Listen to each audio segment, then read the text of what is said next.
हाय दोस्तों। तो आज हम पढ़ने वाले हैं रिएक्ट के बारे में। जैसे कि मैंने लास्ट वीडियो में बताया था कि हम इनिशियल एकदम शुरू से हम सेटअप करेंगे रिएक्ट को। तो मैंने एक फोल्डर बना रखा है रिएक्ट कोड के नाम से। अब हम सेटअप कैसे करेंगे कि अगर हमें कोई दूसरी भी प्रोग्रामिंग लैंग्वेज सीखनी है तो उसके लिए बेसिकली हमारे क्या क्या स्टेप्स होते हैं मैं वो भी बताऊंगा। और प्लस कि एक क्या तरीका होता है स्टार्ट करने का कोई भी नई लैंग्वेज सीखने के लिए, हम उसी तरीके से उसी लेवल पे जाके इसको ट्राई करेंगे।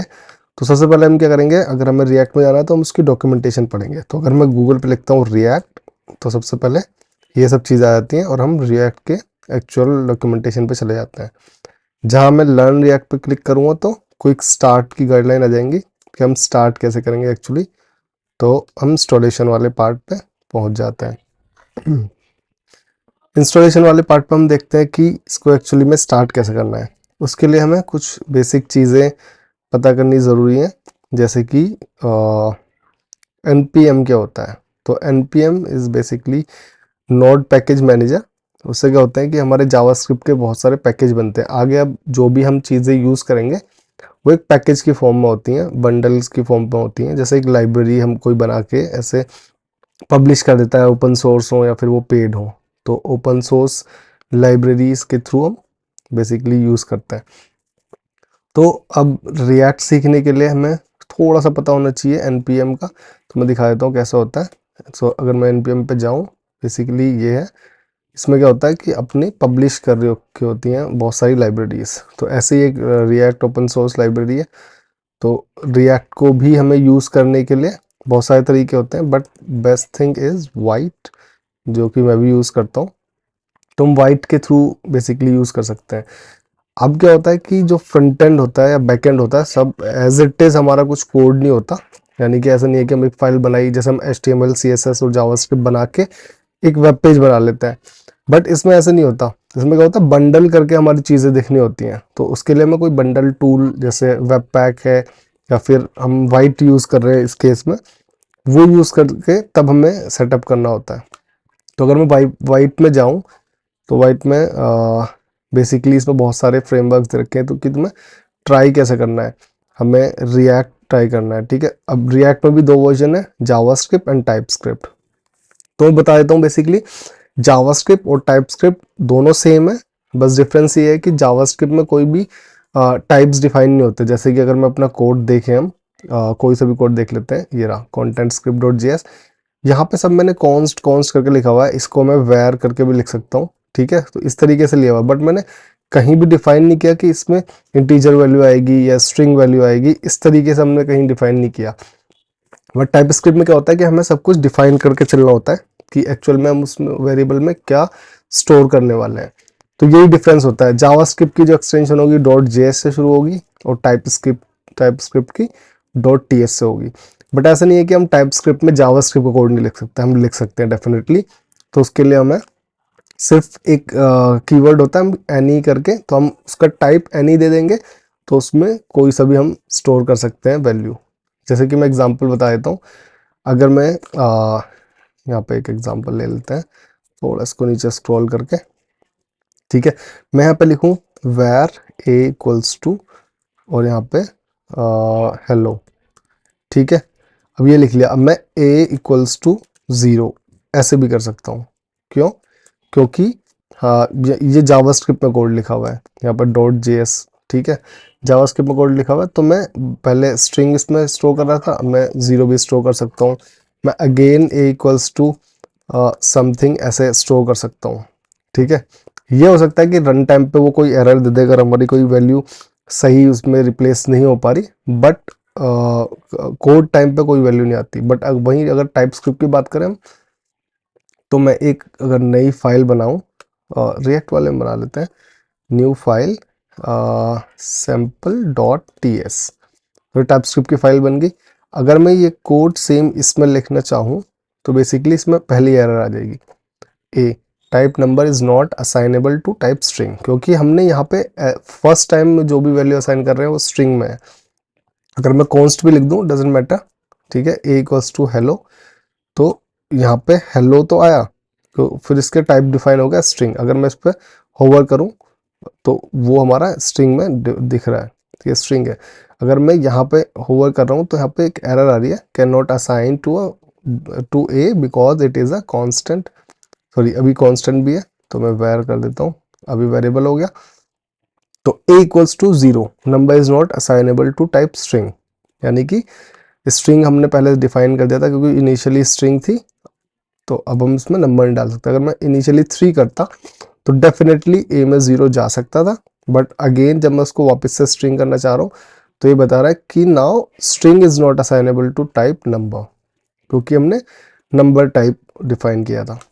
सिर्फ यही डिफरेंस है, बाकी कोई डिफरेंस नहीं है। एक डिफरेंस ये भी है कि जो जावास्क्रिप्ट कोड है वो डायरेक्टली रन हो जाता है हमारे ब्राउजर पे, टाइपस्क्रिप्ट को हमें कंपाइल करना पड़ता है। तो इसमें इतना ज़्यादा कोई बड़ा झंझट नहीं है, बट हाँ, टाइपस्क्रिप्ट हमें कंपाइल करके जावास्क्रिप्ट में कन्वर्ट करनी होती है एंड देन हम उसको यूज़ करते हैं। तो बेसिक सा आइडिया ये बताने वाला था मैं, ठीक है। तो ये तो हो गया हमारा जावास्क्रिप्ट और टाइपस्क्रिप्ट का डिफरेंस। अब हम रिएक्ट करने वाले हैं। तो वाइट जो है एक बेसिकली बंडलर है कि हमारे सारे कोड को एक बंडल बना के देता है, HTML CSS और जावास्क्रिप्ट फाइल, ठीक है। तब हम उसको वेब पे चला सकते हैं। रिएक्ट भी क्या है, रिएक्ट एक लाइब्रेरी है, ठीक है। अब रिएक्ट लाइब्रेरी से क्या करते हैं हम कि अपना जो पूरा वेब पेज है उसको छोटे छोटे पार्ट में डिवाइड कर सकते हैं और रीयूजेबल कंपोनेंट्स बना सकते हैं। जैसे हम देखें कि अगर यहाँ पे ये बॉक्स बना हुआ है, ठीक है, या फिर ये वाले ये सब बॉक्स बने हुए हैं, तो हम देखेंगे कि इन बॉक्स में अ, ये वाला बॉक्स और ये वाला बॉक्स दोनों की यूआई सेम है, ठीक है। बट अगर हम HTML में बनाएंगे तो हमें दोनों बॉक्स अलग अलग बनाने होंगे, ठीक है। इसका एग्जांपल मैं बताता हूँ हमारे एग्जिस्टिंग कोड से। अगर मैं contact.html में जाऊँ, बल्कि मैं जाता हूँ contact.html पेज पे जाता है, ओपन विद लाइव सर्वर, ठीक है, ये रन हो गया। फिर दूसरा पेज था हमारा details.html, इसमें कॉन्टैक्ट था टेलवाइंड पेजेस, ये वाला खोलता है, ठीक है। अब इसमें क्या है, ये बटन ये बटन ये बटन, तीनों बटन सेम है, ठीक है। अब बट हमें क्या करना पड़ रहा था कि हमें तीनों बटन के लिए ही अपना कोड बार बार लिखना पड़ रहा था। यानी कि अगर मैं इसके HTML में जाऊं तो हम देखेंगे कि देखो 3 बार हमने सेम कोड लिखा है, कितनी रिडंडेंसी है, ठीक है। हमने क्लासेस सेम यूज करी हुई हैं, हम सिर्फ टेक्स्ट देख रहे हैं, बाकी सब सेम है, ठीक है। तो रिएक्ट में ऐसा नहीं होता। रिएक्ट में क्या होता है, अगर हमें ऐसा सेम कुछ काम करना होता है तो हम क्या करते हैं, कंपोनेंट बना लेते हैं, उसमें कुछ प्रॉप्स देते हैं, यानी कुछ काइंड ऑफ फंक्शन, फंक्शन की तरह मान लो कि फंक्शन में हमने 2 वैल्यू दी और उसमें हम कुछ काम करवा रहे हैं, ठीक है। कि सब लेट सपोज फंक्शन ए रखा हमने, अगर मैं इसमें देखूं हमने कोई फंक्शन बनाया है, जैसे ये डू एनिमेशन फंक्शन था, ठीक है, जनरेटर फंक्शन था। हम कुछ इसमें वैल्यूज दे रहे हैं, उसके बेस पे कुछ कैलकुलेशंस हो रही हैं। ऐसे ही वो बिल्कुल एज इट इज कंपोनेंट बन जाता है एक फंक्शन के थ्रू ही। उसमें हम कुछ प्रॉप्स पास करेंगे यानी प्रॉपर्टीज, और उसके बेस पे वो रेंडर हो जाएगा। तो इसी तरीके से हमारा ये रिएक्ट काम करता है। फिर ये बंडलर क्या काम करता है कि उस पूरे कोड को बंडल कर देता है। तो अभी हमारा जावास्क्रिप्ट या टाइपस्क्रिप्ट, आई थिंक हमें टाइपस्क्रिप्ट से ही स्टार्ट करना चाहिए क्योंकि उसमें हम जावास्क्रिप्ट भी सीख लेंगे। ऑब्वियसली अगर हम टाइप हटा दें उसमें से तो वो जावास्क्रिप्ट ही हो जाएगा, और प्लस हम टाइपस्क्रिप्ट भी सीख लेंगे। तो हम रिएक्ट टीएस में जाते हैं। मैंने रिएक्ट टीएस में क्लिक कर दिया, ठीक है, और इसने एग्जाम्पल दे दिया। बट हम क्या करेंगे इस तरीके से npm, तो इसके लिए सबसे पहले हमें नोड इंस्टॉल करना होगा, नोड, ठीक है। ये क्या है, एक अगर हम विंडोज़ में तो हम सिंपल डाउनलोड कर लेंगे, और अगर मैक में है तो कमांड्स भी होती हैं, ठीक है। तो डाउनलोड करने के बाद सिंपल अपना टर्मिनल खोलेंगे। टर्मिनल कैसे खोल सकते हैं हम, अपने यहाँ पे भी खोल सकते हैं, यहाँ से अपने VS कोड में भी, या फिर हम अलग से, मैं रिकमेंड करूँगा कि हम अलग से टर्मिनल खोलें। तो एक शॉर्टकट कमांड होती है यहीं से खोलने की, कंट्रोल शिफ्ट एंड सी। और अगर विंडोज़ में है तो कंट्रोल शिफ्ट एंड सी, अगर मैक वगैरह यूज़ कर रहे हैं तो कमांड शिफ्ट एंड सी। तो कंट्रोल शिफ्ट सी हम दबाएंगे तो ये हमारा टर्मिनल खुल के आ जाएगा इस तरीके से, ठीक है। और जिस फोल्डर के अंदर हम मतलब जो ये एग्जिस्टिंग हमने खोला हुआ है उसी फोल्डर के अंदर खुल के आ जाएगा। तो ये HTML रिएक्ट हिंदी इस तरह से खुल के आ रहा है। अब मैं जाऊँगा रिएक्ट CD रिएक्ट कोड, मैं इसमें चला गया, मैंने क्लियर कर दिया। अब हम यहाँ पे इंस्टॉल करेंगे तो उससे पहले मेक श्योर कि तुम node.js.org से जाके नोड इंस्टॉल कर लो। इट्स अ फ्री और ओपन सोर्स। ठीक है, ये करता है कि हमारा जो नोड पैकेज मैनेजर है वगैरह है, तो उसमें नोड और एनपीएम चाहिए होता है हमें। नोड वैसे बैकएंड के लिए यूज़ होता है, बट क्योंकि एनपीएम में ज़रूरी है तो हम पूरा नोड ही इंस्टॉल कर लेते हैं, उसके बाद नोड पैकेज मैनेजर आता ही है। ठीक है, तो हम नोड इंस्टॉल कर लेंगे और चेक करेंगे कि नोड इंस्टॉल है नहीं है, इसकी तरह नोड डैश वी। अगर नोड इंस्टॉल होगा तो इस तरह से कोई वर्जन दिखेगा। मेरे में भी 22.9.0 वर्जन आ रहा है। ठीक है, अगर कोई भी प्रॉब्लम आती है नोड इंस्टॉल करने में तो कमेंट कर सकते हैं और definitely I will help you out. मैं बता दूंगा कि किस तरीके से, या मुझे डीएम भी कर सकते हैं। तो डेफिनेटली मैं अपना इंस्टाग्राम वगैरह का लिंक भी डाल दूंगा, तो वहाँ पे डीएम करेंगे तो डेफिनेटली मैं हेल्प कर दूंगा कि इंस्टॉल क्यों नहीं हो रहा है, कुछ प्रॉब्लम आ रही है। तो सिंपल सा टास्क है, नोड इंस्टॉल करना है। उसके बाद हमें कमांड्स वापस हम जाएंगे, तो हम वाइट बंडलर यूज़ कर रहे हैं, बहुत ईजी है, तो इतना कुछ हमें देखना नहीं है। हम simple npm create white latest इस तरीके से करेंगे। अब क्योंकि हमें पता है कि हम टेम्पलेट कौन सा यूज़ करने वाले हैं, ठीक है, तो हम देखेंगे इस करने से क्या होता है। npm create वाइट ऐसे करके लेटेस्ट, और क्योंकि हम उस फोल्डर के अंदर पहले से ही हैं, डॉट स्लैश ऐसे लगा देंगे, फिर स्पेस, सिंपल ऐसे करके देखते हैं। तो ये पूछेगा कि क्रिएट वाइट इंस्टॉल करना है, मैं कहूँगा यस। ठीक है, अब ये कह रहा है कि current directory is not empty, तो how to choose to proceed, क्योंकि हमने इस करंट डायरेक्टरी में पहले से ही रिएक्ट कोड में एक टीएस फाइल पड़ी हुई है, तो मैं कहूँगा ऐसे अप डाउन करके हम चूज कर सकते हैं। Cancel operation, remove existing file and continue, ignore files and continue, तो मैं कहूँगा रिमूव, हमारी मुझे रिमूव करानी है। ठीक है, अब पैकेज का नाम पूछ रहा है, तो फर्स्ट रिएक्ट, या फिर हम इसको नोट्स फाइल ही बनाने वाले हैं, टू डू लिस्ट वगैरह यही बनाएंगे, तो हम उससे भी स्टार्ट कर सकते हैं। ठीक है, तो टू डू रिएक्ट, मैं इसका नाम दूंगा पैकेज का, ओके, कैप्स में ले सकते हैं हम, टू डू, ओके, रिएक्ट ऐसे करके। ठीक है, फ्रेमवर्क रिएक्ट हमें सेलेक्ट करना है क्योंकि हम रिएक्ट में कोड करने वाले हैं। फिर आएगा टाइप स्क्रिप्ट या क्या, तो मैं कहूँगा कि टाइप स्क्रिप्ट। ठीक है, SWC, फिलहाल हम टाइप स्क्रिप्ट सेलेक्ट कर लेते हैं, ये हो गया डन। तो अब हमारे पास ये रिएक्ट का कोड आ गया। ठीक है, अब मैं क्या करूँगा, ओपन इन, ठीक है, अगर मैं चाहूँ तो इसको डायरेक्ट भी खोल सकता हूँ, अगर मैं रिवील इन फाइंडर में जाके, ठीक है, यहाँ पे, और मैं एग्जिस्टिंग को बंद कर दूंगा, या फिर इसको उठा के रिएक्ट कोड को और यहाँ पे ले आऊँगा VS कोड में, तो एक नया विंडो खुल गया जिसमें सिर्फ ये वाला फोल्डर है। तो अब क्या, हमें फाइल सही से दिख जाएंगी। तुम्हारे यहाँ इधर आ सकती है फाइल्स VS कोड में कहीं भी, मैंने सेटिंग कर रखी है ताकि कोड थोड़ा सही से दिखे। और ये बहुत सारी फाइल्स हैं, तो उससे ऐसे घबराना नहीं है कि इतनी सारी फाइल कहाँ से आ गई है, बट हम धीरे धीरे सब समझेंगे कि ये फाइल्स एक्चुअली में करती क्या है।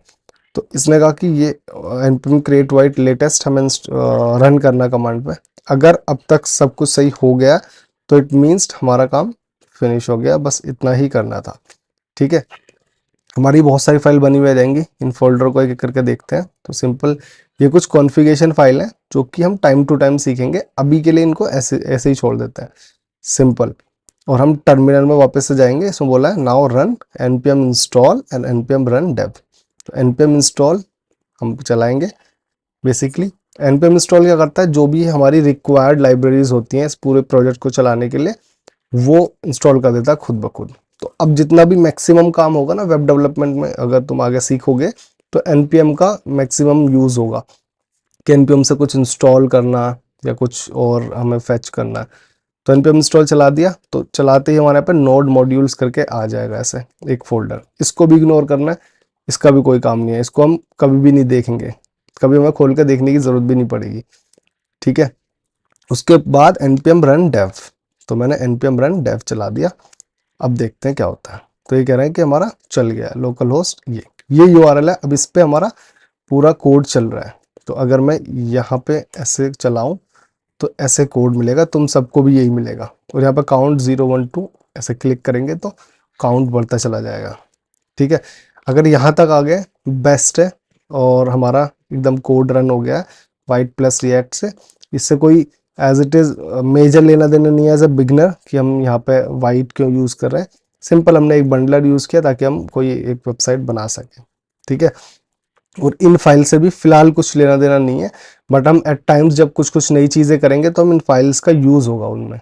ठीक है, तब हम सीखेंगे। बाकी हमारा जो मेन कोड होता है वो सोर्स फोल्डर के अंदर होता है।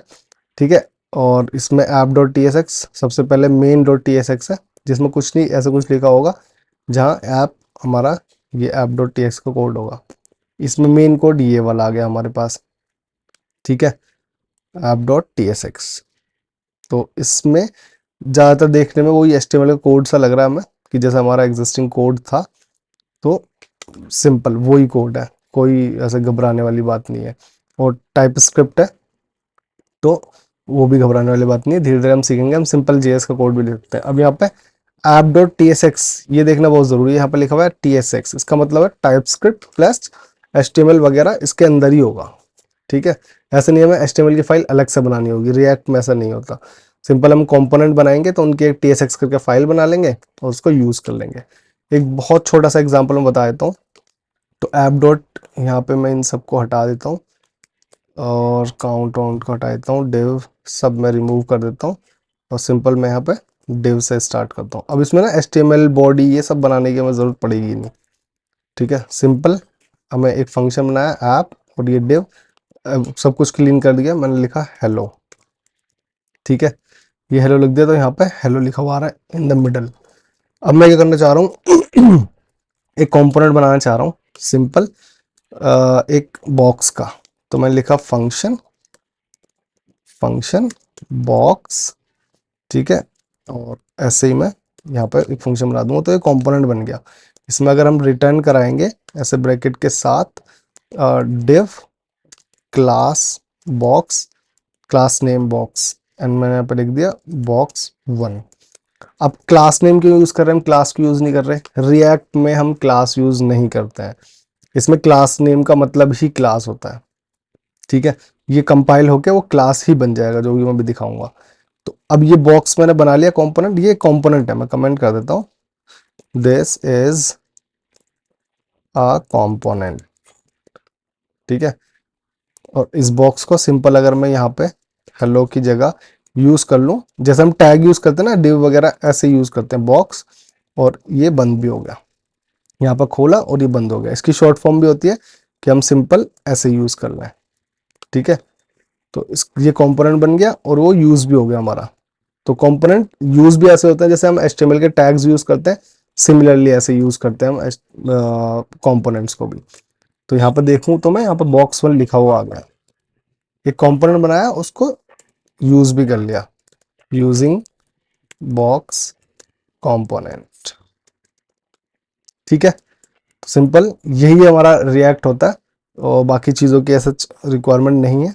हम नेक्स्ट वीडियो में देखेंगे कि कैसे हम चीज़ें और सेटअप कर सकते हैं, टेलवाइंड को इसमें कैसे ऐड करेंगे। ठीक है, और कुछ हम बॉक्स वगैरह या फिर UI बनाने की कोशिश करेंगे कि एक UI बन जाए टेलवाइंड और रिएक्ट यूज़ करके।